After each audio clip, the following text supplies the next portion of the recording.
It's Friday, and that can only mean one thing. We're one day away from a top 10 matchup in Tempe. Oh yeah, and I guess the Inferno's back. I'm Joe Cortez, and I'll be your host this week. Joining me on the panel is Tyler Lyon, Miles Todd, and Hunter Davis. Jackson Dangerman will join us later, but first, let's talk football. The College Football Playoff Committee released their updated rankings this week, and not much has changed. The last ranking saw 3 teams, not just from the SEC, but 3 teams from the SEC West in the top 4. This week, it's only 2, number 1 Mississippi State and number 3 Auburn. Oregon, after a win over Stanford, takes the 4th spot. On to the teams on the outside looking in. 2 of these teams are going to lose this weekend. Why? Because they're playing each other. Number 6 TCU takes on number 7 K-State at home. And this, number 9 ASU and number 10 Notre Dame. 2 top 10 matchups in a week? Are you kidding me? It's a huge week in college football. But that's enough of that. Let's talk about how we got here. For that, we're going to send it over to our panel. Panel, what went on last week? Thanks, Joe. I have the great honor of starting things off with Notre Dame and Navy in a back-and-forth affair, but we're going to skip right to the 4th quarter. Let's get started. Notre Dame up 35-31 late, and Folsom flies out of the backfield like he was shot out of a cannon, going almost untouched to the end zone to boost the Irish lead. Now, Navy driving, and QB Keenan Reynolds gives his fullback some love, as Chris Swain is going to bobble this one for a while, but eventually gets in for 6. Notre Dame now looking to close this one out, but there's a fumble. Don't worry, though, Everett Golson's going to make this look much easier than it should be as he ducks and dodges his way into the end zone, which would put this game out of reach for Navy as Notre Dame would go on to win 49-39. Next game up is Stanford, Oregon. Stanford has drowned the Ducks' BCS chances each of the last 2 seasons, but could they do it again? Let's see in the highlights. Here we are picking up early in the first. Oregon quarterback Marcus Mariota rolls right, hits Charles Nelson for an easy touchdown.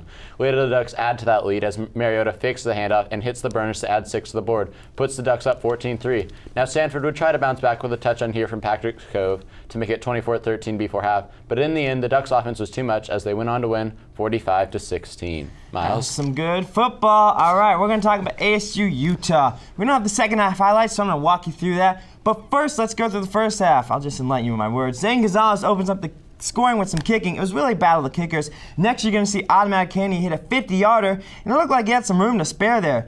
Next, Arizona State's going to score the first touchdown of the game with the oh-so-familiar over-the-shoulder fade to Strong, and it works once again in the finish off the first half. Automatic Andy hits a 36-yarder as time expires. Now for my wonderful words. Believe it or not, this game went to overtime. Yes, overtime, and Automatic Andy missed 2 game-winning field goals, which led to Zane Gonzalez of the Sun Devils eventually nailing a game winner and showing he was the better kicker in this situation. Joe, back to you. Thanks, guys. I hope you like standings because you're about to get a double dose of them. I took care of the playoff standings, but they didn't trust me enough to give you the conference standings. For that, we're going to throw it to Jackson Dangerman. Jackson, what's going on in the Pac-12? Thanks, Joe. You know what? I haven't seen standings jump around like that since House of Pain. So let's pack it up, pack it in, and let us begin.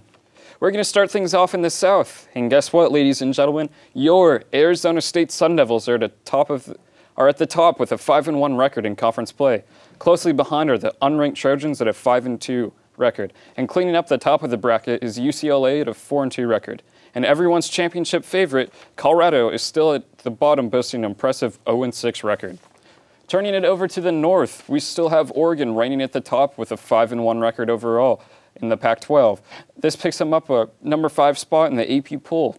Oregon is the only ranked team in their division, and they are followed by the 3-3 Stanford Cardinals and the always impressive California Bears, holding strong at a 3-4 record in conference play, but rebounding at a 4-4 record overall. It looks like Colorado snuck into the North. Just kidding. It's Washington State boasting an impressive 1-4 record. That's it for your Pac-12 standings. Back to you, Joe. Thanks, Jackson. Well, it's about that time again. It's pick'em time. Our first game, we got UCLA and Washington. UW's coming off a win against Colorado, but let's be honest, who doesn't beat Colorado? Panel, who do you got? All right, before we start, Jackson, that was amazing. Lights out standings right there. That was impressive. Yeah. I love it, All man. right, next. All right, so we got the Bruins and we got the Huskies. I think the Bruins, you watch this. Coffee, you brew coffee, not out but in. I don't know how I do it. You're not that clever. I'm thinking Not the that good. Bruins are You going to really come think with the you're so much victory on better this than one. you They're going are. to stomp all over Washington. Washington hasn't been doing too hot lately, so I'm going to go with the Bruins on this one. Now, once again, Miles picked the wrong team to win. That's surprising. I'm going to take UW, Shaq Thompson, one of the best players in the entire Pac-12 conference. Offense, defense, he does it all. So I'm choosing Puyallup and the University of Washington. I'm taking UW as well. This is a Husky, and I also love Puyallup. Hurts. We're going to look. Joe, you said it. Who doesn't beat Colorado? But UCLA needed a double overtime to beat Colorado. So I don't think UCLA is really all that good. So I'm going to go with Washington on You this know what one. else isn't that good? That Husky. I like Yeah. it. I like it, Tyler. Thank Don't you. listen to Thank me, you. Miles. Yes. Seems Yeah, I like mean, a he's always conflict of wrong, so it doesn't interest. matter. Joe? Next up, it's Oregon and Utah. Oregon's in the top 4, and we all know what happened last week to Utah. I hope your drawings improve this time around, guys. About that whole drawing thing. Yeah. No promises there, Joe. This is not going to be good. Yep. But you know what? Here we go. Never is with I'm you. definitely taking Oregon. Automatic Andy is no more. His confidence is shot. Oregon's offense is way too powerful, too fast. It's just going to be too much to handle for that Utah defense. All right. Well, the drawings definitely did not get any better. This is a duck. I'm taking Oregon.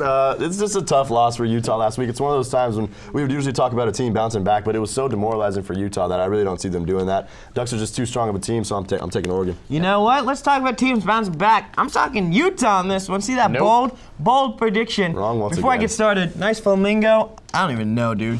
At least we can draw. Close enough. I'm Enough to a taking duck. Utah. You know what? They got a really good defense. I'm pretty sure, I'm almost positive they lead the nation in sacks. So Marcus Mariota is going to have a tough time with this one. I'm picking Utah. I think the defense is going to pull it out on this one. You guys, that's pathetic. Well, finally, we got Notre Dame, and we got ASU. If you're not excited about this one, you may need help. Seriously, get help. We care about you. I'm almost scared to see what you guys draw on this time. Joe, you can relax. So every time people start, or towards the beginning, people would always talk about Arizona State having trouble with their defense. They got a lot of seniors that left. Not this time. Their defense is good. Their defense is hot. What it's going to come down to, in my opinion, is the offense. As long as their offense keeps doing what they're doing, Taylor Kelly gets in that motion, they're going to be fine. I'm picking Arizona State. This is a monumental moment. I'm actually going to agree with you, Miles. Oh my. ASU's defense has been solidified, and obviously they've got a lot of momentum with these past few wins they've got. So I'm also taking Arizona State. My oh my, I am gonna go with Miles. I cannot believe this. So this. ASU is hot on all levels. We're so Women, cohesive. temperature, offense, defense, every level it's hot. That's why we're picking State. State. Arizona State. Well, that's good for us. Thanks to everyone who makes this show possible. For Jackson on the screen and the guys on the panel, I'm Joe Cortez, and this has been The Inferno.